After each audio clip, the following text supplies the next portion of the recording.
한 주간의 알찬 문화 소식을 전해드리는 문화산책 시간입니다. 68년간 이어지고 있는 분단의 역사는 아직도 한반도의 상황을 어렵게 하고 있습니다. 소통과 신뢰가 하루빨리 회복돼야 할 것 같은데요. 민족의 아픔을 끌어안고 이 시대의 과제를 해결하기 위해 나선 한 목회자가 있습니다. 문화산책에서 만나는 첫 번째 신간, 사랑과 평화의 메신저로 알려진 김영석 목사의 기적을 이루는 사람들입니다. 1995년 여름, 북한의 대홍수로 인한 전염병이 돌기 시작했습니다. 서둘러 콜레라와 장티푸스 약을 보내지 않으면 수백만 명이 목숨을 잃을 수도 있는 긴박한 상황. 그러나 북한은 한국 약품을 받을 수 없다며 거절합니다. 분단의 아픈 역사가 남긴 갈등의 골은 68년이 지난 지금도 여전합니다. 다행히 개성공단 문제는 일단락됐지만 남과 북 사이에는 아직도 풀어야 할 과제들이 산적해 있습니다. 기적을 이루는 사람들은 대한민국 사람 누구도 쉽게 들어갈 수 없는 동토의 땅 북한에서 목숨을 걸고 하나님의 사랑을 실천한 김영석 목사의 이야기를 담고 있습니다.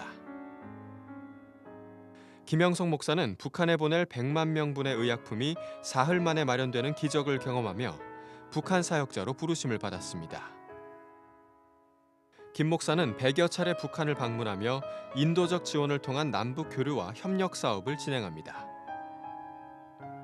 하지만 결코 쉬운 일은 아니었습니다. 북한의 예측 불가능한 태도와 정치 상황 등으로 끊임없이 시험대에 올랐기 때문이죠. 심지어 북한으로부터 공화국 창건 이후 최대의 반동으로 낙인 찍히며 출입 금지를 당하기까지 했습니다. 그러나 그럴 때마다 저자는 기도를 통해 하나님이 이끌어주시는 대로 행하며 문제를 해결해 나갑니다. 기적을 이루는 사람들은 남북관계의 이면을 정리한 역사물인 동시에 그 과정에서 저자가 만난 하나님에 대한 신앙 고백이기도 합니다. 사람이 사람을 만나면 역사가 일어나고 사람이 하나님을 만나면 기적이 나타납니다. 우리 크리스천들이 먼저 민족의 화해와 통일을 위해 깨어 기도하고 앞장설 때 진정한 남북 화해의 기반이 마련될 수 있지 않을까요? 이 일을 위해 하나님은 우리를 부르고 계실지도 모릅니다. 사사시대는 매우 절망적인 시대였습니다. 바로 이 시대에 하나님께서 주목하신 한 여인이 있었는데요. 하나님은 바로 그 여인을 통해 이스라엘을 이끌어 가셨습니다. 어쩌면 우리는 지금 사사시대만큼이나 소망이 없는 시대에 살고 있을지도 모르겠습니다.